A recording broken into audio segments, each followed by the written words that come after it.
Hello everyone, welcome to Everything Arsenal match preview time. It's Arsenal against Crystal Palace next up. First, please, Mikel, I just thank you for resting Jurriën Timber last time.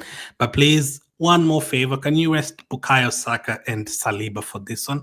Not asking for too much, just rest the two. Maybe a couple more, but especially those two, just rest them for this game, please. I'd be very happy.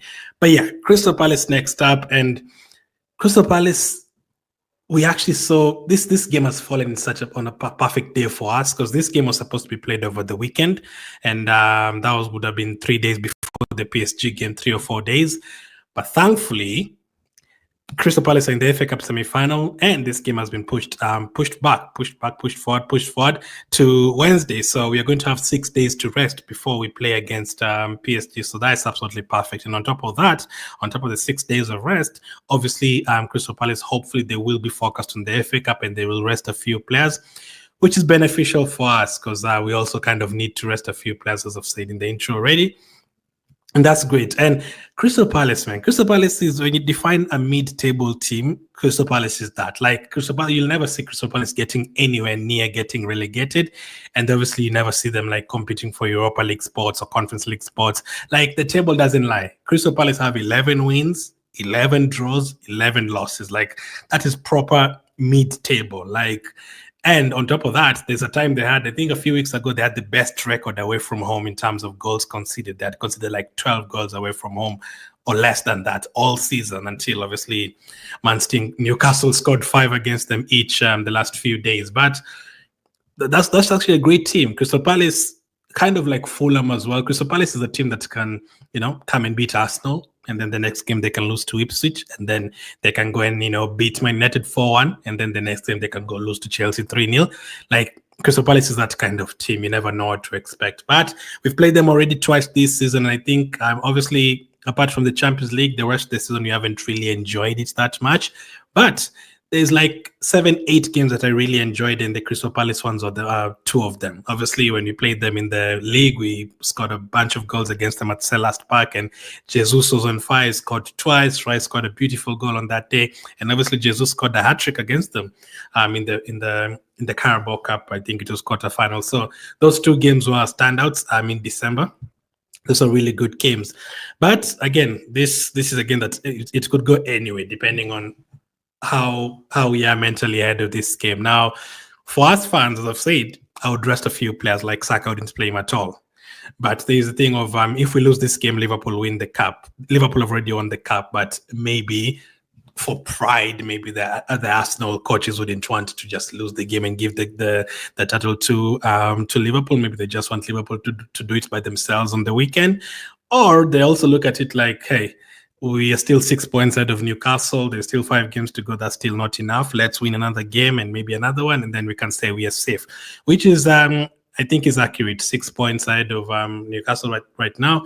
If we beat Crystal Palace, sure, Newcastle will beat Ipswich over the weekend. It's still going to be 6 points, but with 4 games to go.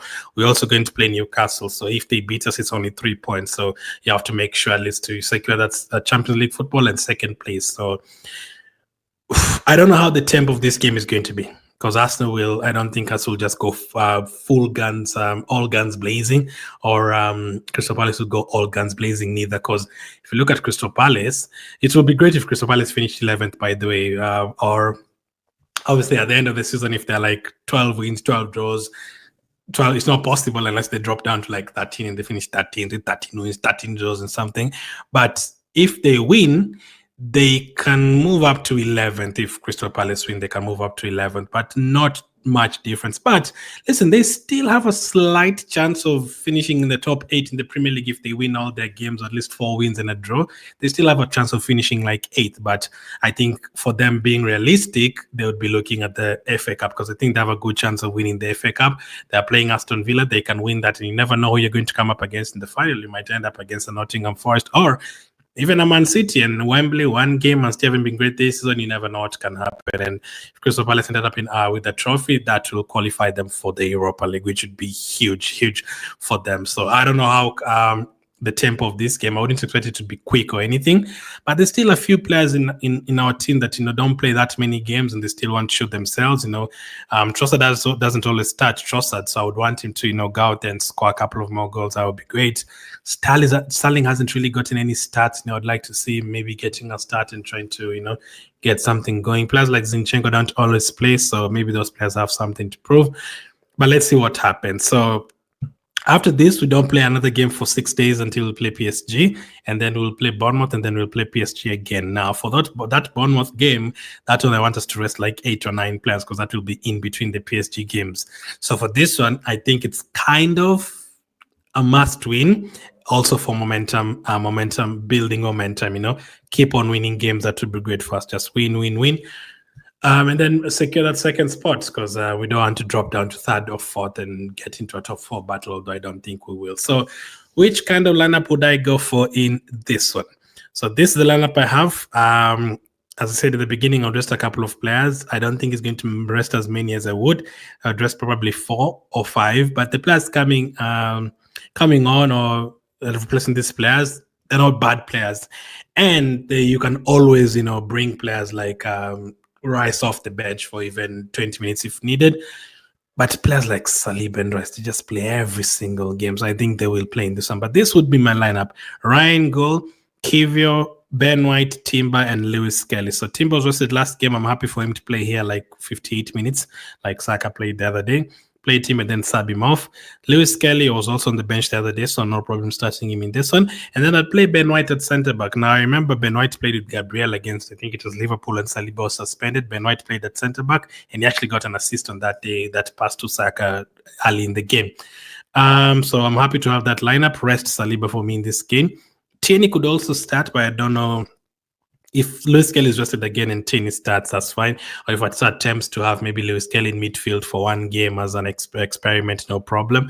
This is the kind of game you can experiment like he did against Ipswich, and maybe have Tierney at left back, no problem. But I'll have Partey in midfield next to Nwaneri and Zinchenko. So Nwaneri plays in the 10. I'm resting Declan Rice and Odegaard there. Odegaard can come on in the second half, no problem.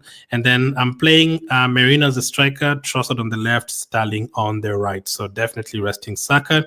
Gabriel Martinelli, he can play, no problem, but I have him rested. So for me, I have rested Saliba, Rice, Odegaard, Saka, Martinelli. I've rested 5 players. But do I think I will rest all of these players? I don't think so. I think Saliba probably starts. I think Odegaard probably starts. So maybe Saka is going to be on the bench and maybe Martinelli on the bench. But I still think that is a good enough lineup. You're still retaining Merino, a guy who's been scoring goals. Trossard has been scoring. You keep him. I think Zinchenko in midfield actually played well. There's that. I think he got the assist for the Nwaneri goal over the weekend. Partey was rested the last game. I don't think he was rested. I think we were just kind of trying a midfield that we can use against PSG since he's not going to be there. So I think he can play in this one. If he gets left on the bench again, it's going to be interesting. I think that will really mean that he really wants to, try out different midfields before that PSG game. But I think that is a good enough lineup. Again, I don't expect the game to be of high tempo since Crystal Palace are looking at other things and Arsenal looking at other things. But listen, it would be great to win the game just to make sure that we keep the gap as it is between us and Newcastle and Chelsea and Nottingham and Man City and all those guys that are following us, Aston Villa as well. Keep the gap. By the time we get to like 3 games to go with Liverpool, Newcastle, and Southampton to go, we make sure like we are 10 points ahead of third, and now we're just looking at the Champions League, hopefully. So that's the lineup I would go for. What I'd like to see off the bench, I'd like to see maybe Tierney coming on for Timber in the second half. Maybe Oyedeji, I'd like to see Oyedeji. I would like to see Oyedeji again for like 20 minutes. So maybe come on for Merino or something. And then I wouldn't mind Martinelli coming on for Trossard. And if you're winning the game, no need of bringing Saka and Rice and those kind of players. Listen, if you can see Oyedeji and another youngster, that means the game has gone really well. That would be great. So that is my lineup. But I would like to see Oyedeji and Tierney coming on for sure. My prediction for the game, I am going to go for... I still think you're going to win. Crystal Palace have lost to Newcastle by 5 goals and Man City by 5 goals as well, the last 2 games. And they've played a lot of away games, and they drew recently with Bournemouth 0-0. So because they've been conceding a lot of goals and their focus might be on the FA Cup on Saturday, they're not even playing on Sunday, they're playing on Saturday, literally 3 days later. I think we're going to get 3 goals in this one. Yeah, I'm going to go for Arsenal 3, Crystal Palace 0. Depends on who they rest. If they start, Nketiah scored against us last time at the Emirates. He might. I think he will play a part in this game because Mateta might get rested. But if Eze starts or Mateta starts, I think Eze was removed with an injury last game. I think he's fit. Sa has been okay, but recently they haven't really been firing. So I'm going to go for 3-0 win. Just an easy day, and then I think we'll just sub out players, and maybe Crystal Palace will sub out more of their players, and it will be a lot of the second teams in the last 30 minutes of the game. So 3-0 to Arsenal. I'm going to go for Trossard to score again, Merino to score again. And I said Sterling will score last time, but he didn't play really. So if he starts, let's say Sterling will score. Surely he'll finish it with at least one Premier League goal for Arsenal. Start him in this one. Let's see how he does. Thank you for watching. And one more thing, players also, if you want to start up against PSG, if you're playing in this game, Nwaneri, Zinchenko, Sterling, White, you have to play really well. Then maybe you never know, you might come on earlier than you would have against PSG, or maybe even start the game. Who knows? Thank you for watching, and I'll catch up with you guys on the next one.